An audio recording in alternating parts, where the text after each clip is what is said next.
4 PM news network में दोस्तों आपका स्वागत है। मैं हूं आपके साथ राशिद ज़हीर। उत्तर प्रदेश में जो चल रहा है उससे ना मुझे फ़ायदा ना तुम्हें, लेकिन ख़बरों का मरकज़ योगी आदित्यनाथ को हटाना, शंकराचार्य का अपमान, अविमुक्तेश्वरानंद साहब का अपमान, ये चल रहा है। योगी आदित्यनाथ ने जाहिर सी बात है कि उनको चैलेंज भी किया है, वापस भी ले सकते हैं। काल नेमी भी बोल दिया इनडायरेक्ट वे में, हंगामा मच गया है। रावण का मामा बताया जाता था काल नेमी, रामायण और महाभारत में भी उसका जिक्र है कहीं। खैर, अब बात यह है दोस्तों कि एक तरफ जहां डिप्टी सीएम साहब उनको शंकराचार्य भगवान बता रहे हैं, क्षमा मांग रहे हैं, माफ़ी मांग रहे हैं, तो जाहिर सी बात है कि योगी आदित्यनाथ को थोड़ा सा असहज महसूस हुआ होगा। और वहीं अविमुक्तेश्वरानंद साहब जो हैं वो कह रहे हैं कि ये आदमी ठीक है, सीएम के लिए ठीक है। अब उनके अंदर इतना तजुर्बा है, वो वाकई यदा कदा मोदी को और योगी को बीच बीच में टोकते तो रहते थे, इसमें तो कोई दो राय नहीं है। और अपनी वाणी से साफ सुथरे नज़र भी आते हैं। योगी आदित्यनाथ की खुन्नस भी क्लियर नज़र आती है, लोगों का ऐसा कहना है।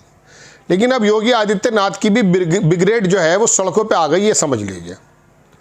अविमुक्तेश्वरानंद साहब को राखी सावंत जैसा बता दिया गया। और मैं आपको पहले भी बता चुका हूँ कि ये लड़ाई जो है ना वो योगी आदित्यनाथ का भविष्य तय करेगी। और मैं अगर आगे जाकर आपसे यूँ कहूँ कि मोदी जी का प्रधानमंत्री पद भी यही बात तय होगी, तो इसमें अतिशयोक्ति नहीं होनी चाहिए। मैंने नेशनल पे एक स्टोरी बनाई, हमारे 4 PM नेशनल पे जाके देखेंगे आप। मैंने जो चारों शंकराचार्य वहाँ जुड़े हैं उनके मुतालिक बात की है, और वो गौ हत्या को लेकर जुड़े हैं। और ये भी आप जानते हैं कि 1976 में एक मरतबा जो नागा साधु होते हैं वो इकट्ठे हुए थे इंदिरा गांधी की सरकार के खिलाफ गौ हत्या को लेकर। 7 लोग मारे गए थे उसमें।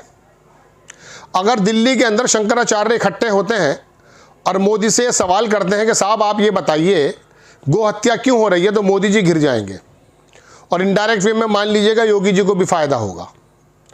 और वहीं मैं आपको ये भी बता देता हूं दोस्तों, यहाँ सीएम बदलने का मसला नहीं है, यहाँ हाथ जोड़ने का या हाथ खोलने का मसला नहीं है। बनारस में जिस प्रकार से मोदी हारते हारते बचे हैं, उनको मालूम है कि 29 में अगर योगी रह गए अब की बार मामला ख़राब हो जाएगा। और योगी भी जानते हैं कि अगर 27 तक मैं जमा नहीं रहा, मेरे बागडोर नहीं बनी, तो फिर मुझे हटा दिया जाएगा। और अमित शाह भी जानते हैं लड़ाई दरअसल ये है। तो अब योगी आदित्यनाथ के जो कर्मठ कार्यकर्ता वो सामने आए हैं। वैसे तो आप एक्स पर जाइए, सोशल मीडिया पर जाइए, आपको योगी आदित्यनाथ के पक्ष में और अविमुक्तेश्वरानंद को भद्दी भद्दी बातें कहते हुए लोग नजर आएंगे। लेकिन एक भाजपा के अध्यक्ष थे उत्तर प्रदेश के मेरठ के, उनका मैंने जो वो देखा, हमारे एक मित्र हैं अतुल शर्मा, जर्नलिस्ट, बड़ी शानदार रिपोर्टिंग करते हैं मेरठ में। उन्होंने दरअसल बाकायदा पूरा का पूरा लेख लिखा। लेकिन पहले मैं आपको मुकेश सिंघल के बारे में बताना चाहता हूँ। तथाकथित शंकराचार्य अविमुक्तेश्वरानंद राखी सावंत की तरह अनावश्यक विवादों में बना रहना चाहते हैं। अब शंकराचार्य की रिजेम्बलेंस आपने राखी सावंत से कर दी है। भाव देखिए, भाव। और यही आपको इसी तस्वीर में उनसे आशीर्वाद लेते हुए नजर आ रहे हैं। लेकिन अब योगी के जो लोग हैं, जो योगी के खेमे के लोग हैं, वो समझ लीजिए कि अब आ जाएंगे। और जिस दिन बाहुबली की तरह योगी आदित्यनाथ ने आह्वान कर दिया, आप समझ लीजिएगा कि उत्तर प्रदेश में भी और भारत में भी कई जगह, चूंकि वो हिंदू हृदय सम्राट हैं, 5 रुपए की बेईमानी का इल्ज़ाम नहीं है योगी आदित्यनाथ पर। उस आदमी की राजनीति से आप मतभेद करें या उसके पक्ष में जाएं, बात अलग है। बुलडोजर बाबा बने हो या एक वर्ग पर ही गोली चलवाई हो, ऐसा आरोप लगते हैं, वो एक अलग चीज़ है। लेकिन उस आदमी ने प्रधानमंत्री के इशारों को भी, अगर वो प्रदेश के मुताबिक नहीं है, उनको सुना अनसुना कर दिया। AK शर्मा को आप जानते ही हैं। तो ऐसे में वो आदमी बेरोक बेखौफ एक हुकूमत कर रहा है।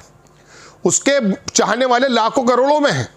बीजेपी में स्टार कैंपेनर हुआ करते थे, उनका नाम हटा के नीचे कर दिया गया कई बार। खैर, मैं आता हूँ ये कि इस तरह के बहुत सारे लोग हैं। अब योगी आदित्यनाथ के चाहने वालों ने अभी मुक्तेश्वरानंद साहब को जो है राह की तुलना से बता दिया। उन्होंने कहा अभी मुक्तेश्वरानंद जो है छात्र नेता रहे, उनमें नेतागिरी अभी भी भरी पड़ी है, बस ऊपर से साधु संत का खोल ओढ़ रखा है। शंकराचार्यों का स्नान विधि विधान से पूर्व निर्धारित कार्यक्रम के अनुसार किया जाता है। उनके पहले उस मार्ग पर कोई नहीं जाता, इसलिए प्रशासन पहले से ही तैयारी करता है।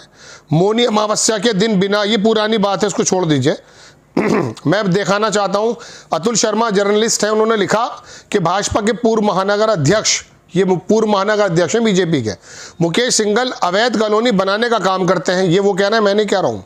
माघ मेले में शंकराचार्य और सरकार की तनातनी के बीच सनातन के सर्वोच्च व्यक्ति को राखी सावंत बता रहे हैं और पूर्व में उन्हें संत के चरणों में बैठकर आशीर्वाद प्राप्त करने की तस्वीर सोशल मीडिया पर वायरल हो रही है।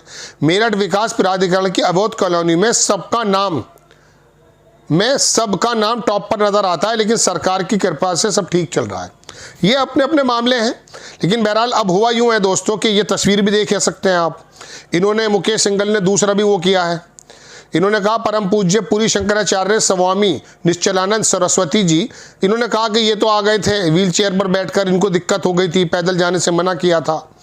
अब ये तस्वीर में नजर आ रहे हैं, योगी आदित्यनाथ के बिल्कुल बराबर में खड़े हैं मुकेश सिंघल साहब, और ये मेरे ख्याल से वो हैं बागपत के जो थे, सत्यपाल थे, इनका महाराष्ट्र के कमिश्नर भी रहे ये, और बराबर में शायद एक दो राजेंद्र अग्रवाल भी हैं, कमल दत्त शर्मा जी भी हैं।